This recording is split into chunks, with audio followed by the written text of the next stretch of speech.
Online class में आप सभी का फिर से स्वागत है। जैसा कि बच्चों आप सभी को मालूम है कि हम शुद्ध गति की यूनिट 2 का पार्ट 5 लेके आ जाएंगे, जिसमें आपका क्या है, गति संबंधी कुछ मूलभूत पद। बच्चों उसके पहले आज कुछ बातें हो रहा है अपन लोगों के बीच में। बच्चों जैसा कि आप सभी को मालूम है कि इंटर और 10th का रिजल्ट आ चुका है और ये क्लास 11 की है, तो हम केवल 10th पर फोकस करके 10th की बातें करेंगे। बहुत से बच्चों ने बहुत अच्छा प्रदर्शन किया बच्चों, और उन्होंने अपने जिले का नाम रोशन किया और अपने यूपी का नाम रोशन किया। बहुत अच्छे अच्छे परसेंटेज 91, 90, 91, 88, 85। बहुत बच्चों ने बहुत ज्यादा प्रदर्शन किया और बहुत ही अच्छा प्रदर्शन। कुछ बच्चे ऐसे रहे जिन्हें बहुत उम्मीदें थी, फिर भी उनकी मन मुताबिक उनका रिजल्ट नहीं हो पाया। फिर भी उन्हें घबराने की बात नहीं है बच्चों। हमने उस दिन पहली वीडियो जब 11th की लेकर आए थे, केवल हमने एक ही बात बोली थी, ये केवल परसेंटेज शो करता है आपके, लेकिन ये स्किल्स को शो नहीं करता कि आप में कितना स्किल्स है। ठीक है, आपने नो डाउट आपने बहुत ज्यादा मेहनत की, कि जिस बच्चे ने कम मेहनत की उसको 65% आए, जिसने और ज्यादा मेहनत की उसको 70। तो ये आपकी मेहनत का परिणाम रहा जो आप लोगों को परसेंटेज प्राप्त हो गए बच्चों। अब बच्चों हमने जैसा कि आपको बताया कि अब आपकी 10th का रिजल्ट आ गया है। अगर अब भी आप सीरियस होकर इन क्लासों को नहीं पढ़ेंगे तो आप गारंटी बात करेंगे आप बहुत पीछे चले जाएंगे। जो प्रदर्शन आपने 10th में किया है उसको हम रिपीट करना चाहते हैं, और उससे ज्यादा जोरदार प्रदर्शन हम कक्षा 11 में चाहते हैं।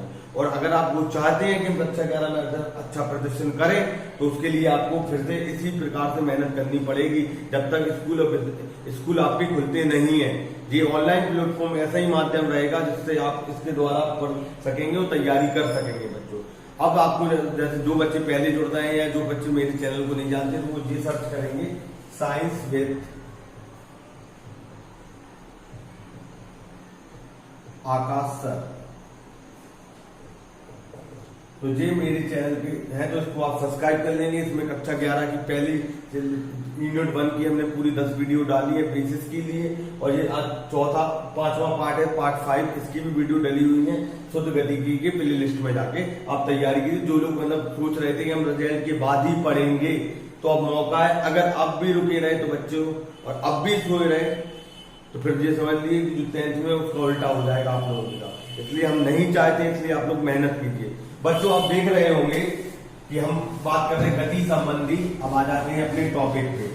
हम देख रहे होंगे गति संबंधी कुछ मूलभूत पद, गति संबंधी कुछ मूलभूत पद। तो उसके लिए बच्चों हम देख रहे होंगे कि हमें गति, जब हम गति चैप्टर का ही नाम है शुद्ध गति की, हमें गति को हम शुद्ध रूप में कैसे प्राप्त करेंगे, तो उसके लिए आप पढ़ेंगे गति संबंधी कुछ मूलभूत पद। तो हमारे केवल 2 मूलभूत पद होते हैं। जैसे सबसे पहले होता है दूरी। क्या होता है? दूरी और विस्थापन। इन दोनों के बारे में आज हम डिस्कस करेंगे। अब बच्चों आप देख रहे होंगे तय समय में, जब कोई वस्तु तय समय में एक निश्चित दूरी तय करती है, तो आप लिखोगे दूरी बराबर तय समय में निश्चित लंबाई को ही तय करते हैं। तय समय में निश्चित लंबाई को ही तय करते हैं, दूरी कहलाती है बच्चों। क्या कहलाती है? तय समय कोई वस्तु है, वो तय समय में एक निश्चित दूरी तय कर रही है, तो वो हमारी क्या कहलाएगी? एक निश्चित लंबाई या निश्चित दूरी कहलाएगी, क्योंकि एक समय है, समय की एक लंबाई है। जैसा कि हमने आपको बोला कि आप 2 घंटे में 100 मीटर चलते हैं या 2 घंटे में 1000 मीटर चलते हैं, तो लंबाई तय, तो उसको क्या कहते हैं? दूरी कहते हैं। जब कोई वस्तु या पिंड तय समय में एक लंबाई को तय करते हैं, तो उसके लिए हम क्या कहलाते हैं? दूरी कहते हैं। जैसा कि हमने कोई मानक लिया कि ए है, ए से ओ तक चलने में, ए से ओ तक हम 100 मीटर चलते हैं। कितने मीटर चलते हैं बच्चों? 100 मीटर चलते हैं। तो ए से, तो इसकी दूरी क्या कहलाएगी? 100 मीटर। अब समय कुछ भी हो सकता है, 2 सेकंड, 3 सेकंड, लेकिन ए से ओ तक गए तो कितने सेकंड? 100 मीटर कहलाएगी दूरी या लंबाई चलते हैं। अब इस बार ओ फिर बी तक चला 100 मीटर, कुल दूरी कितनी हो जाएगी? तो कुल दूरी हो जाएगी हमारी 200 मीटर। कितनी हो जाएगी बच्चों? 200 मीटर। मतलब एक तय समय में एक निश्चित लंबाई को हम जाते हैं तो वह हम उतनी दूरी कहलाती है। हम 1000 भी चल सकते हैं, हम 700 भी चल सकते हैं, जितना लंबाई होगा हम उसकी क्या है, मान लीजिए पहले वो यहाँ गया, फिर इसका फिर चला, फिर 100 चला, तो कुल दूरी कितनी हो जाएगी? कुल दूरी हो जाएगी हमारी 300। तो एक तय समय में चली गई दूरी या तय कोई वस्तु जब एक निश्चित समय में एक निश्चित लंबाई को तय करती है तो वह क्या कहलाती है? दूरी कहलाती है। अब दूरी कहलाती है, ये तो हो गया पॉइंट समझने के लिए। अब उसके बाद आप देख रहे होंगे बच्चों कि दूरी एक अदिश राशि है। अदिश राशि क्यों? क्योंकि इसके लिए दिशा की आवश्यकता नहीं होती। क्या नहीं होती बच्चों? इसके लिए दिशा की आवश्यकता नहीं होती। तो क्योंकि हमने परिभाषा में पढ़ा था कि अदिश राशि में केवल ओनली परिमाण की आवश्यकता होती है, दिशा की नहीं, तो इसलिए यह दूरी एक अदिश राशि है। उदाहरण में भी हमने आपको बताया था। उसके बाद आप देख रहे होंगे इसका मात्रक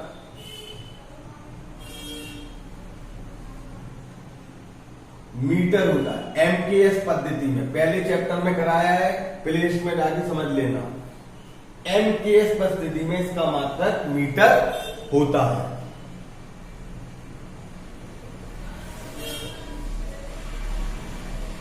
इसकी दूरी ऋणात्मक और शून्य नहीं होती, हमेशा कैसी होती है? धनात्मक होती है। कैसी होती है? धनात्मक होती है। हमेशा कैसी होती है? धनात्मक होती है। जब कोई वस्तु एक निश्चित समय में एक निश्चित लंबाई को तय करती है वह उसकी क्या कहलाती है? दूरी कहलाती है। क्या कहलाती है बच्चों? दूरी कहलाती है। उसके ये आप एक बार लफ्ज़ी लिख लेना। उसके बाद आप बताते हैं विस्थापन के बारे में। क्या के बारे में? विस्थापन।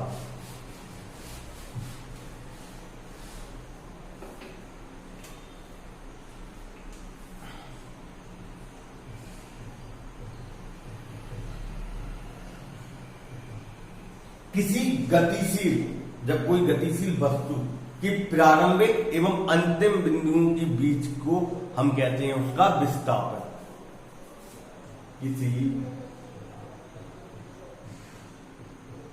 गतिमान या गतिशील वस्तु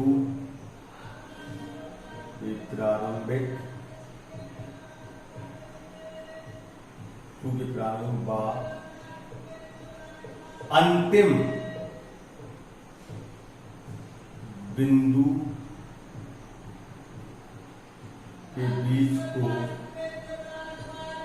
हुई विस्थापन कहते हैं। क्या कहते हैं? विस्थापन कहते हैं।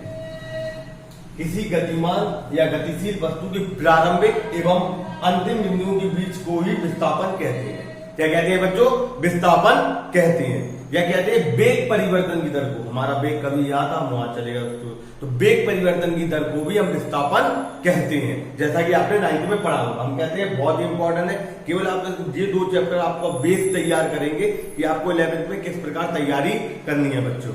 तो अब देख रहे हैं किसी गतिमान या गतिशील वस्तु की प्रारंभिक व अंतिम बिंदुओं के बीच को ही विस्थापन कहते हैं। क्या कहते हैं बच्चों? विस्थापन कहते हैं। यह एक सदिश राशि है। कौन सी राशि है? यह एक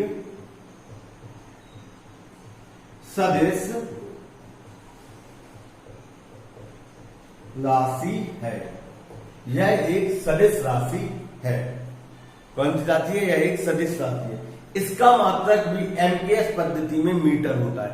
इसका मात्रक भी बच्चों क्या होता है? मीटर होता है। मीटर होता है।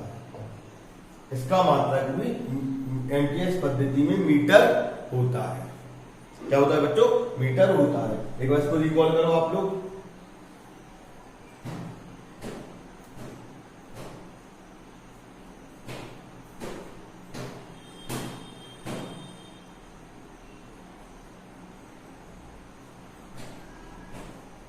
अब आता है बच्चों इसका मान ऋणात्मक, धनात्मक और शून्य कुछ भी हो सकता है, मतलब तीनों हो सकते हैं। ऋणात्मक, धनात्मक, शून्य तीनों हो सकते हैं। ऋणात्मक, धनात्मक और शून्य तीनों आपके हो सकते हैं।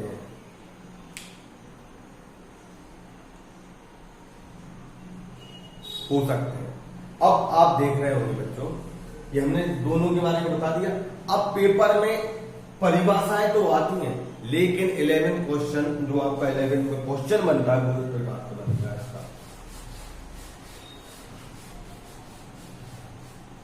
इसका क्वेश्चन बनेगा दूरी तथा विस्थापन में अंतर। सीधा सीधा क्वेश्चन बनता है 3 नंबर का, जो आपका 6 माही में आएगा कि दूरी विस्थापन में अंतर क्या होता है। यही इसका क्वेश्चन का आंसर आपको देना पड़ेगा। तो एक तरफन आप लिखोगे दूरी, एक तरफन विस्थापन, और यहां पर इस प्रकार कहते हैं। अब आपको मालूम है